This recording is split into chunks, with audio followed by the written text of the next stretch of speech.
ਜਦੋਂ ਜੰਮੂ ਐਂਡ ਕਸ਼ਮੀਰ ਕਿਹਾ ਜਾਂਦਾ ਹੈ ਉਦੋਂ ਇੰਡੀਅਨ ਪਾਰਲੀਮੈਂਟ ਇਹ ਕਹਿੰਦੀ ਹੈ ਕਿ ਇਹਦਾ ਮਤਲਬ ਹੈ ਕਿ ਪਾਕਿਸਤਾਨ ਆਕੂਪਾਈਡ ਕਸ਼ਮੀਰ, ਆਜ਼ਾਦ ਕਸ਼ਮੀਰ ਵੀ, ਇਹਦਾ ਮਤਲਬ ਹੈ ਗਿਲਗਿਤ ਬਾਲਸਤਾਨ ਵੀ, ਔਰ ਇਸ ਦਾ ਮਤਲਬ ਹੈ ਜਿਹੜਾ ਵੀ ਪਾਕਿਸਤਾਨ ਦੇ ਕੋਲ ਜਿਹੜਾ ਚੀਨ ਨੇ ਵੀ ਆਕੂਪਾਈ 15% ਟੈਰੀਟਰੀ ਕੀਤੀ ਹੋਈ ਹੈ ਜਿਹੜੀ ਪਾਕਿਸਤਾਨ ਨੇ ਉਹਨੂੰ, ਇਹ ਸਾਰਾ ਹੀ ਭਾਰਤ ਦੇ ਕਹਿਣ ਮੁਤਾਬਕ ਜੰਮੂ ਕਸ਼ਮੀਰ ਹੈ। ਹੁਣ ਸਰਜੀਓ ਗੌਰ ਕਹਿੰਦਾ ਵੀ J&K is an important part of India. ਹਾਲਾਂਕਿ ਇਸ ਗੱਲ ਦਾ ਧਿਆਨ ਰਹੇ ਉਹਨਾਂ ਨੇ ਕੋਈ integral part of India, important ਇੱਕ ਜਨਰਲ ਟਰਮ ਹੈ। ਅਸੀਂ ਕਹਿੰਦੇ ਜੀ ਬਹੁਤ ਅਹਿਮੀਅਤ ਵਾਲੀ ਥਾਂ ਹੈ। ਅਹਿਮੀਅਤ ਝਗੜਾ ਜਿੱਥੇ ਹੋਏ ਉਹ ਵੀ ਅਹਿਮੀਅਤ ਹੁੰਦੀ ਹੈ। ਜਦੋਂ ਅਸੀਂ ਇਹ ਕਹਿੰਦੇ ਹਾਂ ਵੀ ਇਹ ਡਬਲ ਐਜਡ ਸੌਰਡ ਹੈ, ਇਹ ਦੋ ਧਾਰੀ ਤਲਵਾਰ ਹੈ, ਐਵੇਂ ਜਸ਼ਨ ਨਾ ਮਨਾਓ। ਅਮਰੀਕਾ ਨੇ ਜਿਹੜਾ ਉਹ ਜਦੋਂ ਯੂ ਟਰਨ ਮਾਰਨਾ ਹੈ ਇਹਨਾਂ ਲਫ਼ਜ਼ਾਂ ਦਾ ਹੀ, ਕਿਉਂਕਿ ਇਹ ਜਿਹੜੀ ਸਾਰੀ ਡਿਪਲੋਮੇਸੀ ਹੁੰਦੀ ਹੈ ਇਹ ਲਫ਼ਜ਼ਾਂ ਦਾ ਹੇਰ ਫੇਰ ਹੀ ਹੁੰਦਾ ਹੈ। ਹੁਣ ਨਾ ਉਹਦੀ ਇੰਟੈਗ੍ਰਿਟੀ ਹੈ ਨਾ ਇਨਸੈਪਰੇਬਲ ਹੈ, ਇੰਪੋਰਟੈਂਟ ਪਾਰਟ ਹੈ, ਆਫ ਕੋਰਸ ਇੰਪੋਰਟੈਂਟ ਹੈ। ਉੱਥੇ ਮਿਲੀਅਨ ਫੌਜ ਲਾਈ ਹੋਈ ਹੈ, ਲੋਕਾਂ ਨੂੰ ਤੁਸੀਂ ਮਾਰ ਰਹੇ ਹੋ ਵੀ ਦਹਿਸ਼ਤਗਰਦੀ ਹੋ ਗਈ, ਦਹਿਸ਼ਤ ਅਜੇ ਪਹਿਲਗਾਮ ਪਿਛਲੇ ਸਾਲ ਹੋ ਕੇ ਹਟਿਆ, ਤੁਸੀਂ ਲੋਕਾਂ ਨੂੰ ਬੇਸਿਕ ਸਿਕਿਉਰਿਟੀ ਪ੍ਰੋਵਾਈਡ ਨਹੀਂ ਕਰ ਸਕੇ। Delhi and Chief Minister have made incredible steps to keep this place safe ਕਿ ਜੀ ਉਹਨੂੰ ਸੁਰੱਖਿਅਤ ਕਰਨ ਲਈ ਦਿੱਲੀ ਨੇ ਔਰ ਜਿਹੜਾ ਚੀਫ ਮਿਨਿਸਟਰ ਨੇ ਬਹੁਤ ਕਦਮ ਚੁੱਕੇ ਨੇ। ਉਹ ਚੀਫ ਮਿਨਿਸਟਰ ਵਿਚਾਰਿਆਂ ਨੂੰ ਪੁੱਛਦਾ ਕੌਣ ਹੈ, ਫੌਜ ਉੱਥੇ ਬੈਠੀ ਹੋਈ ਹੈ। ਇਹ ਜਿਵੇਂ ਮੈਂ ਕਿਹਾ ਵੀ ਲਫ਼ਜ਼ਾਂ ਦਾ ਮਦਾਰਪੁਣ ਹੈ। ਜੇ ਅਮਰੀਕਾ ਨੇ 2019 ਦੇ ਵਿੱਚ ਜਦੋਂ ਕਿ ਪ੍ਰੈਜ਼ੀਡੈਂਟ ਟਰੰਪ ਇੰਡੀਵਿਜੂਅਲੀ ਤਾਂ ਇਮਰਾਨ ਖਾਨ ਦੀਆਂ ਤਾਰੀਫਾਂ ਵੀ ਕਰ ਰਿਹਾ ਸੀ, ਇਮਰਾਨ ਖਾਨ ਨੂੰ great leader, great sportsman, great ਫਲਾਣਾ ਕਿਹਾ, ਲੇਕਿਨ ਜਦੋਂ ਇੰਡੀਆ ਨੇ ਕੀਤਾ, ਜ਼ਾਹਰ ਹੈ ਵੀ ਇੰਡੀਆ ਨੇ ਕੋਈ ਅਮਰੀਕਾ ਦੀ ਮਰਜ਼ੀ ਤੋਂ ਬਿਨਾਂ ਤਾਂ ਨਹੀਂ ਸੀ ਕੀਤਾ, ਲੇਕਿਨ ਇੱਕਦਮ ਬਾਅਦ ਸੈਕੰਡ ਟਰਮ ਵੇਲੇ ਟਰੰਪ ਦਾ ਲਾਈਨ ਦੂਜੇ ਪਾਸੇ ਵੀ ਕੁਛ ਨਾ ਕੁਛ ਬਿਹਾਈਂਡ ਦਾ ਕਰਟਨ ਜਿਹੜਾ ਚੱਲ ਰਿਹਾ। ਇਸ ਬਦਲਦੀ ਦੁਨੀਆ ਵਿੱਚ ਤੁਸੀਂ ਪਿੱਛੇ ਨਾ ਰਹਿ ਜਾਓ। ਹਰ ਘਟਨਾ ਜੋ ਤੁਹਾਡੀ ਜ਼ਿੰਦਗੀ ਤੇ ਅਸਰ ਪਾ ਰਹੀ ਹੈ, ਅਸੀਂ ਉਸ ਬਾਰੇ ਦਵਾਂਗੇ ਤੁਹਾਨੂੰ ਸਟੀਕ ਤੇ ਸਹੀ ਜਾਣਕਾਰੀ। ਤੁਹਾਡਾ ਆਪਣਾ ਹੱਕ ਸੱਚ ਦੀ ਆਵਾਜ਼ TV84। TV84 ਦੇ ਨਾਲ ਜੁੜਨ ਲਈ ਆਪਣਾ ਫੋਨ ਚੁੱਕੋ ਤੇ ਐਪ ਸਟੋਰ ਵਿੱਚ ਜਾ ਕੇ ਡਾਊਨਲੋਡ ਕਰੋ TV84 ਦੀ ਨਵੀਂ ਐਪ। ਇਸ ਐਪ ਤੇ ਤੁਸੀਂ ਦੇਖ ਸਕਦੇ ਹੋ 24 ਘੰਟੇ TV84 ਦਾ ਲਾਈਵ ਚੈਨਲ ਅਤੇ ਨਾਲ ਹੀ ਪੰਜ ਪੰਜਾਬ ਅਤੇ ਦੁਨੀਆ ਭਰ ਦੀਆਂ ਅਹਿਮ ਖਬਰਾਂ। ਫਿਰ ਦੇਰ ਕਿਸ ਗੱਲ ਦੀ, ਹੁਣੇ ਡਾਊਨਲੋਡ ਕਰੋ TV84 ਦੀ ਨਵੀਂ ਐਪ।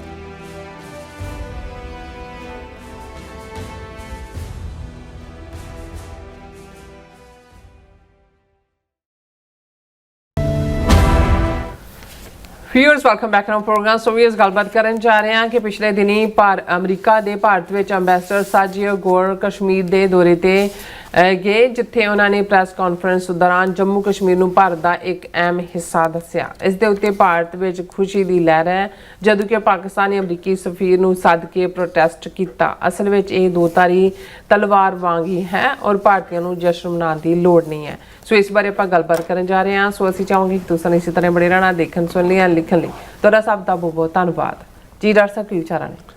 देखो, ਜਦੋਂ ਅਸੀਂ 47 ਦੌਰ ਦੀ ਗੱਲ ਕਰਦੇ ਹਾਂ, ਹਾਲ ਹੀ ਵਿੱਚ 15 ਅਗਸਤ 14 ਅਗਸਤ ਜਿਹੜੇ ਦੋਨੋਂ ਹੀ ਮੁਲਕਾਂ ਦੇ ਆਜ਼ਾਦੀ ਦਿਵਸ ਸੀ ਉਹ ਹੋ ਕੇ ਗੁਜ਼ਰੇ ਨੇ, ਔਰ ਅਸੀਂ ਉਸ ਦੇ ਉੱਤੇ ਜਿਹੜੇ ਸਪੈਸ਼ਲ ਪ੍ਰੋਗਰਾਮ ਕੀਤੇ, 2-3 ਸਾਡੇ ਵਿਊਅਰਸ ਵੱਲੋਂ ਪਸੰਦ ਕੀਤੇ ਗਏ, ਕਿਉਂਕਿ ਬਹੁਤ ਕੁਛ ਐਸਾ ਹੈ ਜਿਹੜਾ ਹੁਣ ਤੱਕ ਜੋ ਡਿਸਕਸ ਹੁੰਦਾ ਹੈ, ਕਿਹਾ ਜਾਂਦਾ ਹੈ, ਦਿਖਾਇਆ ਜਾਂਦਾ ਹੈ ਜਾਂ ਸੁਣਾਇਆ ਜਾਂਦਾ ਹੈ, ਉਸ ਨਾਲੋਂ ਵੀ ਬਹੁਤ ਕੁਛ ਐਸਾ ਜਿਸ ਦਾ ਉਲ ਹੈ। ਔਰ ਚੰਗੀ ਗੱਲ ਹੈ ਕਿ ਭਾਈ ਹੁਣ ਦੀ ਜਨਰੇਸ਼ਨ ਭਾਵੇਂ 80 ਸਾਲ ਬਾਅਦ ਹੀ ਉਹ ਜਾਣਨਾ ਚਾਹੁੰਦੀ ਹੈ ਕਿ ਪਰਦੇ ਦੇ ਪਿੱਛੇ ਕੀ ਚੱਲ ਰਿਹਾ ਸੀ। ਜੇ 15 ਤੋਂ 20 ਲੱਖ ਲੋਕ 1947 ਦੇ ਉਜਾੜੇ ਦੇ ਵਿੱਚ ਮਾਰੇ ਗਏ ਔਰ 1.5 ਕਰੋੜ ਤੋਂ ਜ਼ਿਆਦਾ ਬੇਘਰੇ ਹੋਏ, ਤੇ ਉਹਦੇ ਲਈ ਕੌਣ ਜ਼ਿੰਮੇਵਾਰ ਹੈ।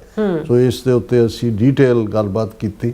ਔਰ ਜਦੋਂ ਅਸੀਂ ਉਹ ਇਸ਼ੂ ਖਾਲਿਸਤਾਨ ਦਾ ਹੋਏ, ਉਹ ਇਸ਼ੂ ਜੰਮੂ ਕਸ਼ਮੀਰ ਦਾ ਹੋਏ, ਉਹ ਇਸ਼ੂ ਨਾਗਾਲੈਂਡ ਦਾ ਹੋਏ, ਔਰ ਜ਼ਾਹਰ ਹੈ ਫਲਸਤੀਨ ਤੋਂ ਲੈ ਕੇ ਅਫਰੀਕਾ ਦੇ ਵਿੱਚ ਜਿਹੜਾ ਨੈਸ਼ਨਲਿਸਟਿਕ ਫੀਲਿੰਗਸ ਵਾਲੇ ਇਸ਼ੂ ਨੇ, ਸਟਰਗਲਸ ਨੇ।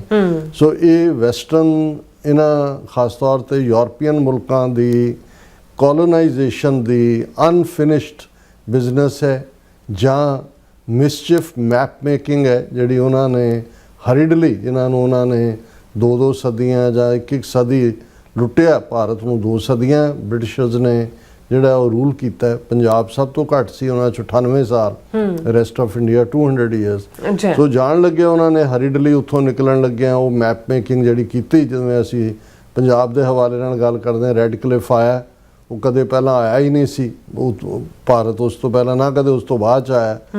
ਔਰ ਉਹਨੇ 1941 ਦੀ ਮਰਦਮਸ਼ੁਮਾਰੀ ਟੇਬਲ ਤੇ ਖੜੀ ਕਰ ਲਈ ਔਰ ਜਿਹੜਾ ਉਹ ਕਰਤਾ ਵੀ ਇਹ ਇੱਧਰ ਹੈ ਉੱਧਰ। ਉਸ ਤੋਂ ਪਹਿਲਾਂ ਮਾਊਂਟ ਬੈਟਨ, ਜਿਹਨੂੰ ਪਹਿਲਾ ਗਵਰਨਰ ਜਨਰਲ ਨਹਿਰੂ ਨੇ ਇੰਡੀਆ ਦਾ ਬਣਾਇਆ, ਜਿਨ੍ਹਾਂ ਸਾਹਿਬ ਨੇ ਨਾ ਕਰਤੀ ਸੀ ਵੀ ਨਹੀਂ ਇਹਨੂੰ ਨਹੀਂ ਅਸੀਂ ਮੰਨਣਾ, ਖੁਦ ਬਣੇ। ਔਰ ਮਾਊਂਟ ਬੈਟਨ ਨੇ ਜਿਹੜੀ ਅੰਗਰੇਜ਼ਾਂ ਦੀ ਉਹ ਸਬ ਕੰਟੀਨੈਂਟ 'ਚੋਂ ਨਿਕਲਣ ਦੀ ਡੇਟ ਜੂਨ 1948 ਸੀ, ਉਹਨੂੰ ਐਡਵਾਂਸ ਕਰਕੇ 15 ਅਗਸਤ ਜਿਹੜਾ ਮਿਡ ਅਗਸਤ ਕਰਤਾ। ਸੋ ਸਾਲ ਦਾ ਫਰਕ। ਸੋ ਉਹੀ ਪਾਰਟ ਜਿਹੜਾ ਠਰਮੇ ਨਾਲ, ਧੀਰਜ ਨਾਲ, ਪੀਸਫੁਲੀ, ਬੇਸ਼ੱਕ ਉਹ ਜਿਹੜੀ ਟ੍ਰਾਂਸਫਰ ਆਫ ਪਾਪੂਲੇਸ਼ਨ ਵੀ ਹੁੰਦਾ, ਮਿਊਚੁਅਲੀ ਪੀਸਫੁਲੀ ਵੀ ਹੋ ਸਕਦਾ ਸੀ। ਉਹ ਇਸ ਕਿਸਮ ਦੀ ਅਨਸਰਟਨਟੀ, ਔਰ ਕਿਸੇ ਨੇ ਕਿਸੇ ਗੋਰੇ ਦੇ ਮੂੰਹ ਤੇ ਚਪੇੜ ਨਹੀਂ ਮਾਰੀ, ਉਹਨਾਂ ਦਾ ਕੋਈ ਨੁਕਸਾਨ ਨਹੀਂ ਹੋਇਆ। ਮਰਨ ਵਾਲੇ ਹਿੰਦੂ, ਸਿੱਖ, ਮੁਸਲਮਾਨ ਹੀ ਇੱਕ ਦੂਜੇ ਦੇ ਗਾਟੇ ਲਾਉਣ ਤੇ ਆਏ। ਹੁਣ ਉਸੇ ਚੋਂ ਹੀ ਨਿਕਲਿਆ ਹੋਇਆ, ਔਰ ਉਹ ਵੀ ਅਨਫਿਨਿਸ਼ਡ ਇਸ ਲਈ ਵੀ ਕਿ 2/3 ਇੰਡੀਆ ਨੂੰ ਤਾਂ ਵੰਡ ਦਿੱਤਾ ਬਿਟਵੀਨ ਇੰਡੀਆ ਐਂਡ ਪਾਕਿਸਤਾਨ। ਜਿਹੜਾ 1/3 ਸੀ, ਜਿਹਦੇ 'ਚ ਇੱਕ ਅੰਦਾਜ਼ੇ ਮੁਤਾਬਕ 580 ਤੋਂ ਜ਼ਿਆਦਾ ਰਿਆਸਤਾਂ ਸਨ, ਉਹਨਾਂ ਨੂੰ ਇਹ ਚੋਇਸ ਦਿੱਤੀ ਕਿ ਉਹ ਇੰਡੀਆ ਜਾਂ ਪਾਕਿਸਤਾਨ, ਜਾਂ ਇੱਕ ਗ੍ਰੇ ਏਰੀਆ ਵੀ ਰੱਖ ਲਿਆ ਕਿ ਵੀ ਉਹ ਕਿਤੇ ਵੀ ਜਾ ਸਕਦੇ ਨੇ।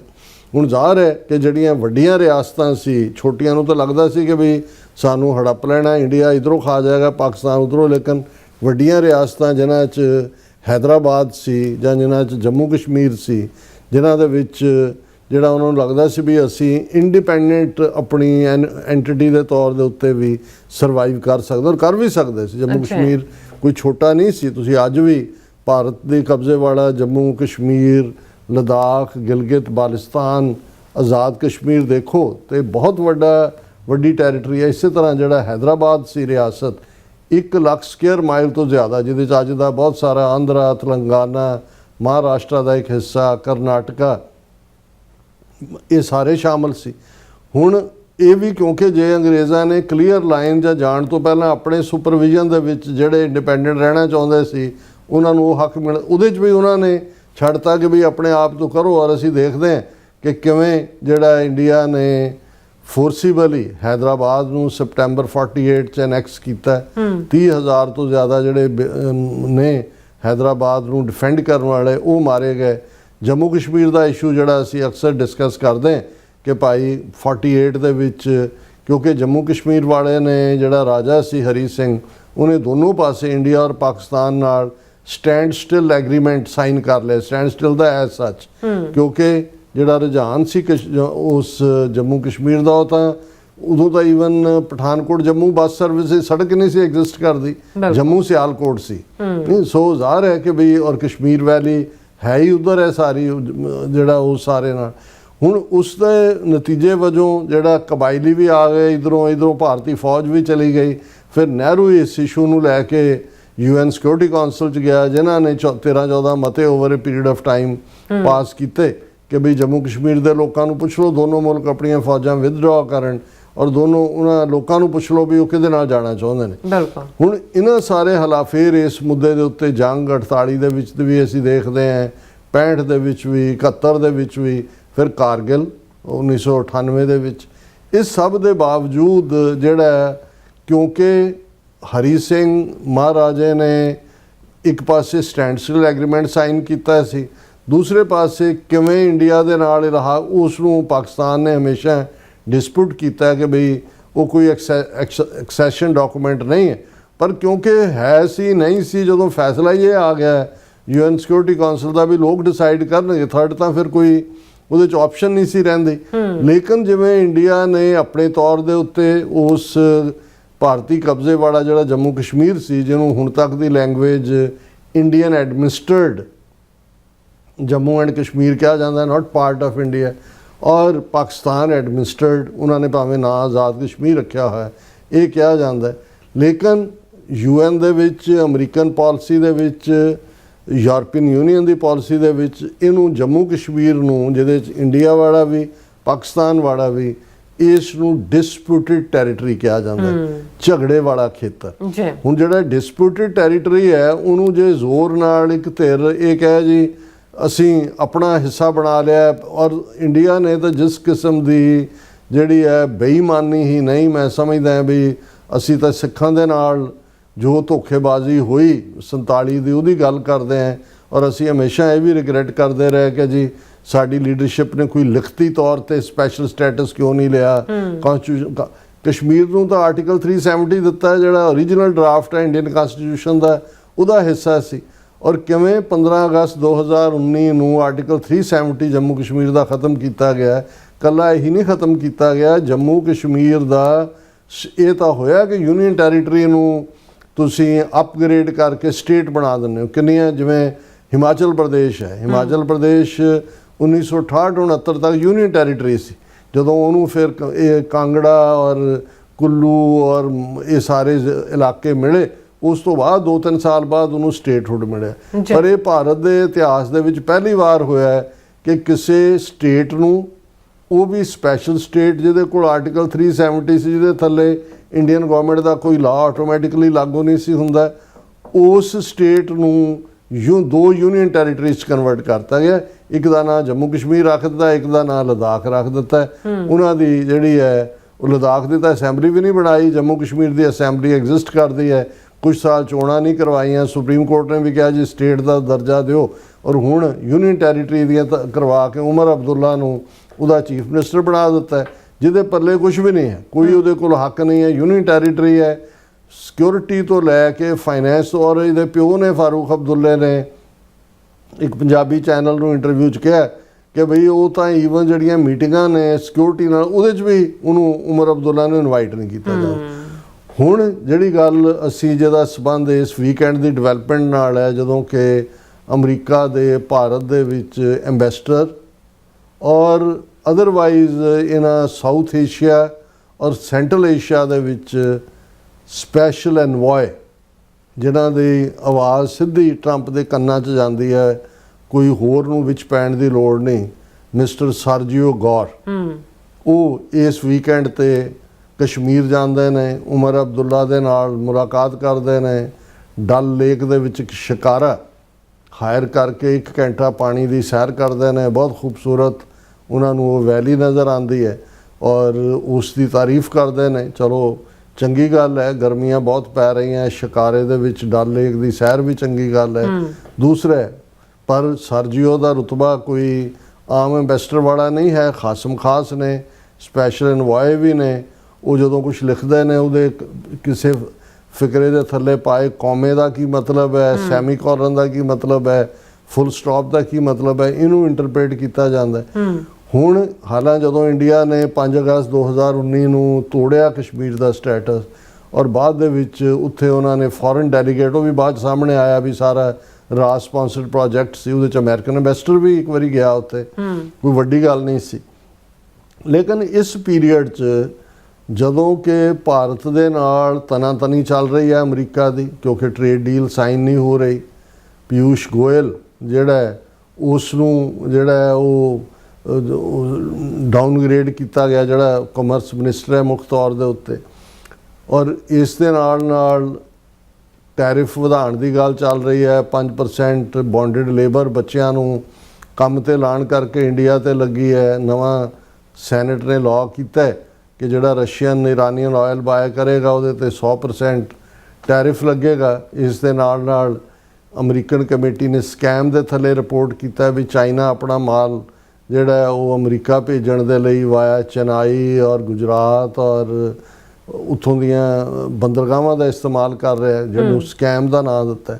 ਹੁਣ ਇਸ ਸਾਰੇ ਦੇ ਵਿੱਚ ਸਰਜੀਓ ਗੌਰ ਉੱਥੇ ਜਾਂਦੇ ਨੇ, ਇਹ ਬੈਕਗਰਾਊਂਡ ਹੈ। ਔਰ ਇੱਕ ਗੱਲ ਦਾ ਧਿਆਨ ਰਹੇ ਕਿ ਜਦੋਂ ਜੰਮੂ ਕਸ਼ਮੀਰ ਦਾ ਆਰਟੀਕਲ 370 ਖਤਮ ਕੀਤਾ ਗਿਆ ਸੀ, ਉਦੋਂ ਟਰੰਪ ਦੀ ਪਹਿਲੀ ਟਰਮ ਸੀ ਔਰ ਅਮਰੀਕਾ ਨੇ ਇਸ ਦੇ ਉੱਤੇ ਕੋਈ ਰਿਐਕਸ਼ਨ ਨਹੀਂ ਸੀ, ਨਾ ਵੈਲਕਮ ਕੀਤਾ ਸੀ ਨਾ ਉਹਨੂੰ ਕੰਡੈਮ ਕੀਤਾ ਸੀ। ਵੈਲਕਮ ਤਾਂ ਕਰਨਾ ਹੀ ਨਹੀਂ ਸੀ ਬਣਦਾ, ਉਹਨੂੰ ਕੰਡੈਮ ਇਸ ਲਈ ਕਿਉਂਕਿ ਅਮਰੀਕਾ ਵੀ ਉਹ ਪਾਰਟੀ ਹੈ ਜਿਹਦੇ 'ਚ ਕਿ ਡਿਸਪਿਊਟਡ ਟੈਰੀਟਰੀ ਜੰਮੂ ਕਸ਼ਮੀਰ ਨੂੰ ਮੰਨਿਆ ਗਿਆ। ਸੋ ਜ਼ਾਹਿਰ ਹੈ ਉਦੋਂ ਵੀ, ਹੁਣ ਬੇਸ਼ੱਕ ਟਰੰਪ ਐਡਮਿਨਿਸਟ੍ਰੇਸ਼ਨ ਦਾ ਟੋਟਲੀ ਡਿਫਰੈਂਟ ਰਵੱਈਆ ਇੰਡੀਆ ਬਾਰੇ, ਔਰ ਪਾਕਿਸਤਾਨ ਦਾ ਖਾਸ ਤੌਰ ਤੇ ਫੀਲਡ ਮਾਰਸ਼ਲ ਆਸਮ ਮੁਨੀਰ ਜਿਹੜੇ ਅੱਖ ਦਾ ਤਾਰਾ ਨੇ ਟਰੰਪ ਦੇ, ਔਰ ਈਰਾਨ ਕ੍ਰਾਈਸਿਸ ਦੇ ਵਿੱਚ ਵਿਚੋਲੇ ਦਾ ਰੋਲ। ਅਦਰਵਾਈਜ਼ ਹੁਣ ਜੇ ਉਹਨਾਂ ਨੇ ਪਾਕਿਸਤਾਨ, ਤੁਰਕੀਏ, ਸਾਊਦੀ ਅਰੇਬੀਆ, ਇਹਨਾਂ ਨੇ ਜਿਹੜਾ ਆਪਸ ਦੇ ਵਿੱਚ ਜਿਹੜਾ ਉਹ ਡੀਲ ਕੀਤੀ ਹੈ ਔਰ ਉਸ ਨੂੰ ਵੈਲਕਮ ਕੀਤਾ ਪ੍ਰੈਜ਼ੀਡੈਂਟ ਟਰੰਪ ਨੇ, ਭਾਵੇਂ 2 ਹਫ਼ਤੇ ਬਾਅਦ ਹੀ ਕੀਤਾ।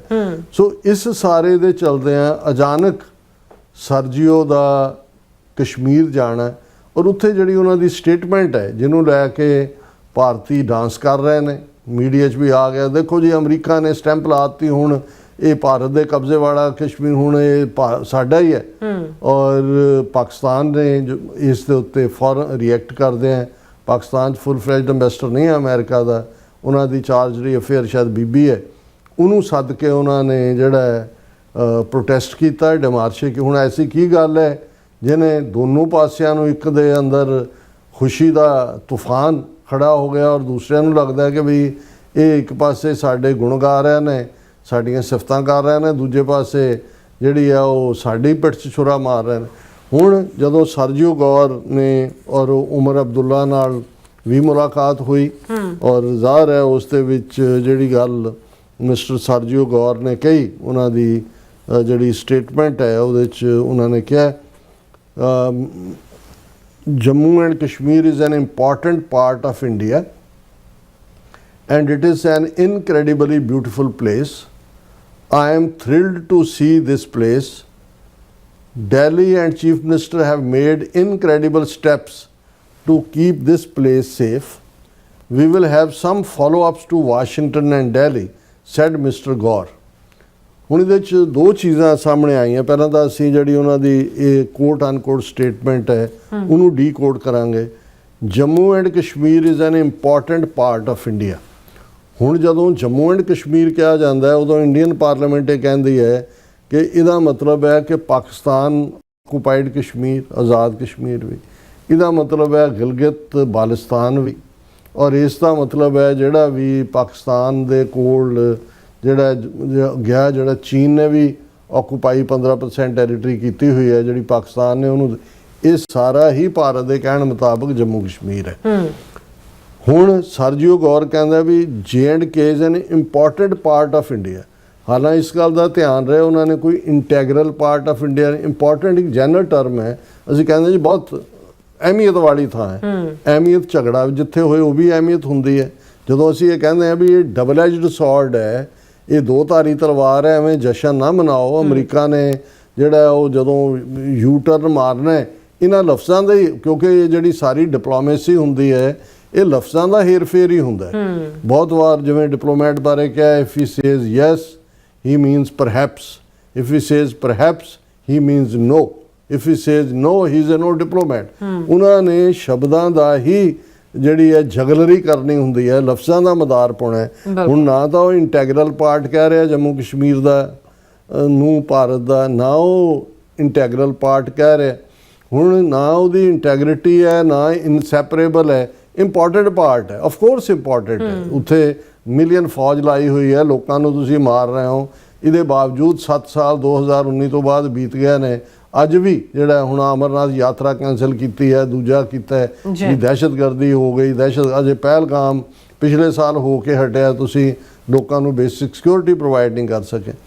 ਔਰ and it's an incredibly beautiful place. ਹੁਣ ਇਹਦੇ 'ਚ ਤਾਂ ਕੋਈ ਨਵੀਂ ਗੱਲ ਨਹੀਂ ਹੈ, ਜਿਵੇਂ ਉਹਦੇ ਜਹਾਂਗੀਰ ਨਾਲ ਕਿ ਕਿਹਦੇ ਨਾਲ ਜੋੜਿਆ ਜਾਂਦਾ ਕਿ ਵੀ ਇਸ ਧਰਤੀ ਦੇ ਉੱਤੇ ਜੇ ਕੋਈ ਜੰਨਤ ਹੈ, ਜੇ ਕੋਈ ਸਵਰਗ ਹੈ ਤੇ ਇਹੀ ਹੈ, ਇਹੀ ਹੈ, ਇਹੀ ਹੈ। ਸੋ ਬਿਊਟੀਫੁਲ ਪਲੇਸ ਹੈ। I am thrilled to see this place. ਵੀ ਮੈਂ ਬਹੁਤ ਥ੍ਰਿਲ ਹਾਂ ਵਾਕਈ। ਦਿੱਲੀ ਦੀ ਗਰਮੀ ਤੇ ਸ੍ਰੀਨਗਰ, ਸ਼ਿਕਾਰਾ, ਡਲ ਲੇਕ ਦੀ ਸੈਰ ਥ੍ਰਿਲਿੰਗ ਹੀ ਹੈ। Delhi and Chief Minister have made incredible steps to keep this place safe। ਕਿ ਜੀ ਉਹਨੂੰ ਸੁਰੱਖਿਅਤ ਕਰਨ ਲਈ ਦਿੱਲੀ ਨੇ ਔਰ ਜਿਹੜਾ ਚੀਫ ਮਿਨਿਸਟਰ ਨੇ ਬਹੁਤ ਕਦਮ ਚੁੱਕੇ ਨੇ। ਉਹ ਚੀਫ ਮਿਨਿਸਟਰ ਵਿਚਾਰਿਆਂ ਨੂੰ ਪੁੱਛਦਾ ਕੌਣ ਹੈ, ਫੌਜ ਉੱਥੇ ਬੈਠੀ ਹੋਈ ਹੈ। We will have some follow ups to Washington and Delhi. ਹੁਣ ਇਹ ਫੋਲੋ ਅਪ ਕੀ ਹੈ? ਅਮਰੀਕਾ ਆਪਣੇ ਟੂਰਿਸਟ ਲਈ, ਜਿਹੜੇ ਲੋਕ ਅਮਰੀਕਾ ਤੋਂ ਬਾਹਰ ਜਾਂਦੇ ਨੇ, ਐਡਵਾਈਜ਼ਰੀ ਇਸ਼ੂ ਕਰਦਾ ਕਿ ਫਲਾਂ ਥਾਂ ਜ਼ੋਨ 1, ਜ਼ੋਨ 2, ਜ਼ੋਨ 3 ਸੇਫ ਹੈ, ਉੱਥੇ ਨਹੀਂ ਸੇਫ ਹੈ, ਉੱਥੇ ਇਹ ਹੋ ਸਕਦਾ, ਉੱਥੇ ਉਹ। ਹੁਣ ਤੱਕ ਜਿਹੜੀ ਕਸ਼ਮੀਰ ਬਾਰੇ ਐਡਵਾਈਜ਼ਰੀ ਹੈ ਅਮਰੀਕਾ ਦੀ, ਉਹ ਉੱਥੇ ਨਾ ਜਾਣਦੀ ਹੈ ਕਿ ਸੇਫ ਨਹੀਂ ਹੈ, ਦਹਿਸ਼ਤਗਰਦੀ ਹੈ, ਹਿੰਸਾ ਹੋ ਸਕਦੀ ਹੈ। ਹੁਣ ਉਹ ਸਰਜੀਓ ਗੌਰ ਕਹਿੰਦਾ ਕਿ ਜੀ ਮੈਂ ਜਿਹੜਾ ਡੀਸੀ ਵਾਸ਼ਿੰਗਟਨ ਡੀਸੀ ਦੇ ਨਾਲ ਕਮਿਊਨੀਕੇਟ, ਮੈਂ ਇੱਥੇ ਕੋਈ ਨਹੀਂ ਕਹਿਣਾ ਚਾਹੁੰਦਾ, ਪਰ ਅਸੀਂ ਕਮਿਊਨੀਕੇਟ ਕਰਾਂਗੇ ਕਿ ਵੀ ਉਹਨੂੰ ਐਡਵਾਈਜ਼ਰੀ ਨੂੰ ਅਸੀਂ ਅਪਗ੍ਰੇਡ ਕਰਨਾ ਹੈ ਜਾਂ ਕੀ ਕਰਨਾ ਹੈ ਕੀ ਨਹੀਂ ਕਰਨਾ। ਔਰ ਇਹ ਉਹਨਾਂ ਦੀ ਕਿਉਂਕਿ ਪਹਿਲੀ ਵਿਜ਼ਿਟ ਸੀ ਜਦੋਂ ਤੋਂ ਉਹਨਾਂ ਨੂੰ ਜਿਹੜਾ ਉਹ ਐਂਬੈਸਡਰ ਉੱਥੇ ਬਣਾਇਆ, ਔਰ ਇਹ ਜਿਹੜਾ ਉਹਨਾਂ ਨੇ ਕਿਹਾ ਕਿ ਵੀ ਜਿਹੜਾ ਪਹਿਲਾਂ ਅਮਰੀਕਾ ਅਨਰਿਜ਼ੋਲਵਡ ਇਸ਼ੂ ਕਹਿੰਦਾ ਸੀ ਬਿਟਵੀਨ ਇੰਡੀਆ ਐਂਡ ਪਾਕਿਸਤਾਨ, ਹੁਣ ਇੰਪੋਰਟੈਂਟ ਪਾਰਟ ਕਹਿ ਦਿੱਤਾ। ਇਹ ਜਿਵੇਂ ਮੈਂ ਕਿਹਾ ਵੀ ਲਫ਼ਜ਼ਾਂ ਦਾ ਮਦਾਰ ਪਾਉਣਾ। ਜੇ ਅਮਰੀਕਾ ਨੇ 2019 ਦੇ ਵਿੱਚ ਜਦੋਂ ਕਿ ਪ੍ਰੈਜ਼ੀਡੈਂਟ ਟਰੰਪ ਇੰਡੀਵਿਜੂਅਲੀ ਤਾਂ ਇਮਰਾਨ ਖਾਨ ਦੀਆਂ ਤਾਰੀਫਾਂ ਵੀ ਕਰ ਰਿਹਾ ਸੀ, ਇਮਰਾਨ ਖਾਨ ਨੂੰ great leader, great sportsman, great ਫਲਾਣਾ ਕਿਹਾ, ਲੇਕਿਨ ਜਦੋਂ ਇੰਡੀਆ ਨੇ ਕੀਤਾ, ਜ਼ਾਹਰ ਹੈ ਵੀ ਇੰਡੀਆ ਨੇ ਕੋਈ ਅਮਰੀਕਾ ਦੀ ਮਰਜ਼ੀ ਤੋਂ ਬਿਨਾਂ ਤਾਂ ਨਹੀਂ ਸੀ ਕੀਤਾ, ਲੇਕਿਨ ਇੱਕਦਮ ਬਾਅਦ ਸੈਕੰਡ ਟਰਮ ਵੇਲੇ ਟਰੰਪ ਦਾ ਲਾਈਨ ਦੂਜੇ ਪਾਸੇ। ਸੋ ਮੈਨੂੰ ਇਹ ਲੱਗਦਾ ਹੈ ਕਿ ਵੀ ਕੁਛ ਨਾ ਕੁਛ ਬਿਹਾਈਂਡ ਦਾ ਕਰਟਨ ਜਿਹੜਾ ਚੱਲ ਰਿਹਾ। ਔਰ ਹੁਣ ਇਸ ਦੇ ਉੱਤੇ ਉਮਰ ਅਬਦੁੱਲਾ ਨੇ ਜਿਹੜਾ ਟਵੀਟ ਕੀਤਾ, ਉਹਨਾਂ ਨੇ ਕਿਹਾ it was a pleasure to receive Sergio Gor in Srinagar today. We had a very good conversation about the possibilities that exist to widen and deepen the engagement between Jammu and Kashmir and the United States of America, particularly in areas like tourism, horticulture and some new possibilities. ਹੁਣ ਇੱਕ ਪਾਸੇ ਹੁਣ ਉਮਰ ਅਬਦੁੱਲਾ ਦੇ ਨਾਲ 1-to-1 conversations ਕੀ ਗੱਲ ਹੋਈ, ਹੁਣ ਹੋ ਸਕਦਾ ਹੈ ਸਰਜੀਓ ਗੌਰ ਨੇ ਉਹਦੇ ਕੰਨ 'ਚ ਕੁਝ ਹੋਰ ਕਿਹਾ ਹੋਏ, ਬਾਹਰ ਉਹਨਾਂ ਨੇ ਬੜਾ ਸਮੂਥ ਕਿਹਾ। ਔਰ ਇਸ ਦੇ ਉੱਤੇ ਜਿਹੜਾ ਇਹਨਾਂ ਦਾ ਇੱਕ ਗੋਦੀ ਮੀਡੀਆ ਦਾ ਕੀ ਹੈ ਚੌਧਰੀ ਕਿ ਉਹਨੇ ਪੂਰੀਆਂ ਚੀਕਾਂ ਮਾਰੀਆਂ ਕਿ ਉਮਰ ਅਬਦੁੱਲਾ ਨੂੰ ਕੀ ਰਾਈਟ ਹੈ ਕਿ ਉਹ ਕਹਿ ਰਿਹਾ ਕਿ ਅਸੀਂ ਜੰਮੂ ਕਸ਼ਮੀਰ ਔਰ ਅਮਰੀਕਾ ਦੇ ਵਿੱਚ ਟੂਰਿਜ਼ਮ, ਹਾਰਟੀਕਲਚਰ ਔਰ ਦੂਸਰੀਆਂ ਚੀਜ਼ਾਂ ਡਿਵੈਲਪ ਕਰਾਂਗੇ। ਉਹਦਾ ਕਹਿਣ ਦਾ ਮਤਲਬ ਹੈ ਤੂੰ ਤਾਂ ਇੱਕ ਯੂਨੀਅਨ ਟੈਰੀਟਰੀ ਨੂੰ ਹੈੱਡ ਕਰਦਾ ਹੈ। ਬਿਲਕੁਲ। ਔਰ ਉਹਨਾਂ ਨੂੰ ਔਰ ਇੱਕ ਐਂਬੈਸਡਰ ਜਾ ਕੇ ਇਵੇਂ ਚੀਫ ਮਿਨਿਸਟਰਾਂ ਨੂੰ ਮਿਲ ਰਿਹਾ ਹੈ, ਉਹਨਾਂ ਦੇ ਨਾਲ ਬੰਦ ਕਮਰਾ ਮੁਲਾਕਾਤਾਂ ਹੋ ਰਹੀਆਂ ਨੇ। ਔਰ ਇਹ ਜਿਹੜਾ ਉਹ ਸਾਰੇ 'ਚੋਂ ਕੀ ਨਿਕਲੇਗਾ ਕੀ ਨਹੀਂ, ਮਿਸਟਰ ਗੌਰ ਨੇ ਇਹ ਵੀ ਕਿਹਾ ਵੀ ਡਿਸਕਸਡ ਵੇਜ਼ ਉਮਰ ਅਬਦੁੱਲਾ ਨਾਲ। ਉਮਰ ਅਬਦੁੱਲਾ ਦਾ ਆਪਣਾ ਟਵੀਟ ਹੈ, ਸਰਜੀਓ ਕਹਿੰਦਾ we discussed ways to deepen economical collaboration and create opportunities that would mutually benefit both of our countries। ਹੁਣ ਇਹ ਉਮਰ ਅਬਦੁੱਲਾ ਨਾਲ ਥੋੜੀ ਡਿਸਕਸ ਕਰਨ ਦੀ ਲੋੜ ਹੈ ਤਾਂ ਅਮਿਤ ਸ਼ਾਹ ਨਾਲ ਕਰੋ। ਉਹ ਤਾਂ ਵਿਚਾਰਾ ਇੱਕ ਚੌਕੀਦਾਰ ਹੈ ਬਾਹਰ ਬੈਠਾ ਜਿਹੜਾ ਤਨਖਾਹ ਲੈ ਰਿਹਾ, ਉਹਦੇ ਕੋਲ ਕੋਈ ਰਾਈਟ ਨਹੀਂ ਨੇ। ਲੇਕਿਨ ਇਹ ਉਮਰ ਅਬਦੁੱਲਾ ਨੂੰ ਮਿਲਣਾ, ਉਹਦੇ ਨਾਲ 1-to-1 ਮੀਟਿੰਗ ਕਰਨੀ, ਉਹਦੇ ਸਟੇਟਸ ਨੂੰ ਬੂਸਟ ਕਰਨਾ ਵੀ। ਔਰ ਬਹੁਤੇ ਲੋਕ ਭੁੱਲ ਜਾਂਦੇ ਨੇ ਕਿ ਉਮਰ ਅਬਦੁੱਲਾ ਦੇ ਦਾਦੇ ਸ਼ੇਖ ਅਬਦੁੱਲਾ ਨੂੰ, ਜਿਹਦੇ ਨਾਲ ਨਹਿਰੂ ਨੇ ਸਮਝੌਤਾ ਕੀਤਾ ਸੀ ਆਰਟੀਕਲ 370 ਦਾ ਦੇਣ ਦਾ, ਉਹਦੇ ਨਾਲ ਅਮਰੀਕਨ ਐਂਬੈਸਡਰ ਨੇ ਹੀ ਮੁਲਾਕਾਤ ਕੀਤੀ ਸੀ ਜਦੋਂ ਚੀਫ ਮਿਨਿਸਟਰ ਵੀ ਨਹੀਂ ਸੀ, ਉਦੋਂ ਉਹਨੂੰ ਸਦਰੇ ਰਿਆਸਤ ਕਹਿੰਦੇ ਸੀ। ਔਰ ਉਹੀ ਚਾਰਜ ਸ਼ੇਖ ਅਬਦੁੱਲੇ ਤੇ ਲਾਇਆ ਸੀ ਕਿ ਅਮਰੀਕਨ ਐਂਬੈਸਡਰ ਦੇ ਨਾਲ ਇਹ CIA ਦੀ ਪਲਾਨ ਚੱਲ ਰਹੀ ਹੈ ਕਿ ਜੰਮੂ ਕਸ਼ਮੀਰ ਨੂੰ ਸ਼ੇਖ ਅਬਦੁੱਲਾ ਦੀ ਕਮਾਂਡ ਥੱਲੇ ਇੰਡੀਪੈਂਡੈਂਟ ਕੀਤਾ ਜਾਏ। ਔਰ ਉਸ ਦੇ ਉੱਤੇ ਉਸ ਵੇਲੇ ਇੰਟੈਲੀਜੈਂਸ ਬਿਊਰੋ ਸੀ ਔਰ ਕਰਨ ਸਿੰਘ ਸੀ, ਹਰੀ ਸਿੰਘ ਦਾ ਮੁੰਡਾ, ਉਹਨੇ ਨਹਿਰੂ ਨੂੰ ਇਹ ਕਿਹਾ ਕਿ ਜੀ ਇਹ ਤਾਂ ਲੱਗੀ ਜੇ ਸਾਜ਼ਿਸ਼ ਹੋਣ ਚੱਲਿਆ ਜੰਮੂ ਕਸ਼ਮੀਰ ਉੱਥੋਂ, ਤੇ ਸ਼ੇਖ ਅਬਦੁੱਲਾ ਨੂੰ 16 ਸਾਲ ਚੁੱਕ ਕੇ ਅੰਦਰ ਦਿੱਤਾ ਸੀ। ਹੁਣ ਜੇ ਉਹਦੇ ਦਾਦੇ ਨਾਲ ਉਸ ਵੇਲੇ ਦੇ ਐਂਬੈਸਡਰ ਦਾ ਮਿਲਣਾ ਸਾਜ਼ਿਸ਼ ਸੀ, ਤੇ ਹੁਣ ਉਹਦਾ ਪੋਤਾ ਜਿਹੜਾ ਬਿਲਕੁਲ ਪਾਵਰਲੈਸ ਹੈ, ਇੱਕ ਯੂਨੀਅਨ ਟੈਰੀਟਰੀ ਨੂੰ ਹੈੱਡ ਕਰਦਾ ਹੈ, ਜੇ ਇਸ ਨੂੰ ਕਿਸੇ ਮੀਟਿੰਗ 'ਚ ਵੀ ਨਹੀਂ ਬਹਿਣ ਦਿੰਦੇ, ਉਹਦੇ ਨਾਲ ਅਮਰੀਕਨ ਐਂਬੈਸਡਰ ਦਾ ਬਹਿਣਾ। ਸੁਧੀਰ ਚੌਧਰੀ ਗੋਦੀ ਮੀਡੀਆ ਵਾਲਿਆਂ ਨੇ ਇਸ ਦੇ ਉੱਤੇ ਚੀਕਾਂ ਮਾਰੀਆਂ ਨੇ ਵੀ ਇਹ ਚੱਲ ਕੀ ਰਿਹਾ। ਸੋ ਮੈਂ ਸਮਝਦਾ ਵੀ ਪਾਕਿਸਤਾਨ ਨੇ ਠੀਕ ਕੀਤਾ ਕਿਉਂਕਿ ਆਫੀਸ਼ੀਅਲੀ ਜੇ ਉਹਨਾਂ ਨੇ ਇਸ ਕਿਸਮ ਦੀ ਸਟੇਟਮੈਂਟ ਦਿੱਤੀ ਹੈ ਤਾਂ ਪਾਕਿਸਤਾਨ ਵੱਲੋਂ ਅਮਰੀਕਨ ਚਾਰਜਰੀ ਅਫੇਅਰ ਨੂੰ ਸੱਦ ਕੇ ਪ੍ਰੋਟੈਸਟ ਕਰਨਾ ਬਣਦਾ। ਪਰ ਇਹ ਜਿਹੜੀ ਭਾਰਤ ਦੇ ਵਿੱਚ ਡਾਂਸਿੰਗ ਹੋ ਰਹੀ ਹੈ, ਇਹ ਮੈਨੂੰ ਲੱਗਦਾ ਵੀ ਜਦੋਂ ਘਟਨਾਵਾਂ ਦੋ ਹੋਣ ਨਾ ਨਾਲ ਦੀ ਨਾਲ ਲੱਗਦੇ, ਕਿਉਂਕਿ ਇੱਕ ਪਾਸੇ ਅਜੇ 2-3 ਦਿਨ ਪਹਿਲਾਂ ਅਮਰੀਕਨ ਪ੍ਰੈਜ਼ੀਡੈਂਟ ਇਹ ਕਹਿ ਕੇ ਹਟੇ ਨੇ ਟਰੰਪ, ਉਹ ਹੁਣ ਉਹ ਬਿੱਲ ਪਾਸ ਕਰਵਾਉਣਾ ਚਾਹੁੰਦੇ ਨੇ ਕਿ ਇੱਥੇ ਵੋਟ ਪਾਉਣ ਵਾਲੇ ਦੀ ਵੋਟਰ ID ਹੋਏ ਤਾਂ ਦੂਜਾ ਹੋਏ। ਤਾਂ ਇੰਡੀਆ ਦੀ ਉਦਾਹਰਣ ਦੇ ਰਹੇ ਨੇ ਕਿ ਜੀ ਦੇਖੋ ਇੰਡੀਆ ਨੇ ਕਿੰਨਾ ਵਧੀਆ ਉੱਥੇ ਸਿਸਟਮ ਚੱਲ ਰਿਹਾ। ਹੁਣ ਹਰ ਇੱਕ ਨੂੰ ਪਤਾ ਹੈ ਵੀ ਉੱਥੇ ਕਿਸ ਲਿਹਾਜ਼ ਨਾਲ ਉਹਨਾਂ ਨੇ ਵੋਟਾਂ ਉਹ ਕੱਟ ਰਹੇ ਨੇ ਮਾਈਨੋਰਿਟੀਜ਼ ਦੀਆਂ ਜਾਂ ਦੂਜਾ। ਜੇ ਤਾਂ ਟਰੰਪ ਇਹੀ ਚਾਹੁੰਦੇ ਨੇ ਕਿ ਇੱਥੇ ਤੁਸੀਂ ਨੌਨ ਵਾਈਟਸ ਦੀਆਂ ਵੋਟਾਂ ਕੱਟੋ, ਫਿਰ ਤਾਂ ਉਹ ਸਿਸਟਮ ਸਮਝ ਆ ਸਕਦਾ ਜਿਹੜਾ। ਲੇਕਿਨ ਕਾਂਗਰਸ ਨੇ ਇਸ ਦੇ ਉੱਤੇ ਠੀਕ ਕਿਹਾ ਕਿ ਜੇ ਜਿਹੜਾ ਚੀਫ ਇਲੈਕਸ਼ਨ ਕਮਿਸ਼ਨਰ ਮੋਦੀ ਨੇ ਲਾਇਆ ਹੋਇਆ, ਇਹਨੂੰ ਕਹਿੰਦੇ ਅਮਰੀਕਾ ਹੀ ਭੇਜ ਦਿਓ ਜਾ ਕੇ ਉੱਥੇ ਵੋਟਾਂ ਸਿੱਧੀਆਂ ਕਰੇ। ਸੋ ਇਹ ਹੁਣ ਉੱਥੇ ਬੜਾ BJP ਕਹਿ ਰਹੇ ਦੇਖੋ ਪ੍ਰੈਜ਼ੀਡੈਂਟ ਟਰੰਪ ਨੇ ਵੀ ਸਾਡੀ ਤਾਰੀਫ ਕੀਤੀ ਹੈ ਕਿ ਬਈ ਇਹ ਜਿਹੜਾ ਇੰਡੀਆ ਦਾ VOTING ਸਿਸਟਮ ਵਾਂਗ ਅਮਰੀਕਾ 'ਚ ਵੀ ਜਿਹੜਾ ਉਹ VOTING ਕਾਰਡ ਹੋਣਾ ਚਾਹੀਦਾ। ਤੇ ਦੂਸਰੇ ਪਾਸੇ ਸਰਜੀਓ ਗੌਰ ਦਾ ਇਹ ਦੂਸਰਾ ਹੈ। ਇਹ ਕੁਛ ਨਾ ਕੁਛ ਐਸਾ ਫਿਸ਼ੀ ਹੈ ਜਿਹਦੇ 'ਚ ਇਹ ਹੁੰਦਾ ਹੈ ਕਿ ਭਾਈ ਤੁਸੀਂ ਦਿਖਾ ਕੁਛ ਰਹੇ ਹੋ ਦਿਖਾਰ ਕੁਛ ਤੇ ਹੁੰਦਾ ਉਹ ਜਿਵੇਂ ਸਾਡਾ ਪੰਜਾਬੀ ਦਾ ਬੜਾ ਪ੍ਰੋਫਾਊਂਡ ਇਹਦੇ ਤੇ ਅਖਾਣ ਹੈ ਕਿ ਦੇ ਕੇ ਹੋਕਾ ਵੰਗਾਂ ਦਾ ਕੱਢ ਵਿਖਾਇਆ ਚੱਕੀ ਰਾਹ। ਚੱਕੀ ਰਾਹ ਟੁੰ ਟੁੰ ਟੁੰ ਕਰ ਰਿਹਾ ਹੁੰਦਾ ਵੀ ਵੰਗਾਂ ਲੈ ਲਓ, ਵੰਗਾਂ ਹੋਕਾ ਵੰਗਾਂ ਦਾ ਦੇ ਕੇ ਹੋਕਾ ਵੰਗਾਂ ਦਾ ਕੱਢ ਵਿਖਾਇਆ ਚੱਕੀ ਰਾਹ। ਜੀ ਰਾਜ ਸਾਹਿਬ ਤੁਹਾਡਾ ਬਹੁਤ ਬਹੁਤ ਸ਼ੁਕਰੀਆ। ਸਵਾਗਤ ਲੈਣ ਪਏ ਵਿਊਅਰਸ ਤੁਸੀਂ ਇਸੇ ਤਰ੍ਹਾਂ ਬਣੇ ਰਹਿਣਾ। ਮਿਲਦੇ ਹਾਂ ਛੋਟੇ ਜਿਹੇ ਵਕਫੇ ਤੋਂ ਬਾਅਦ।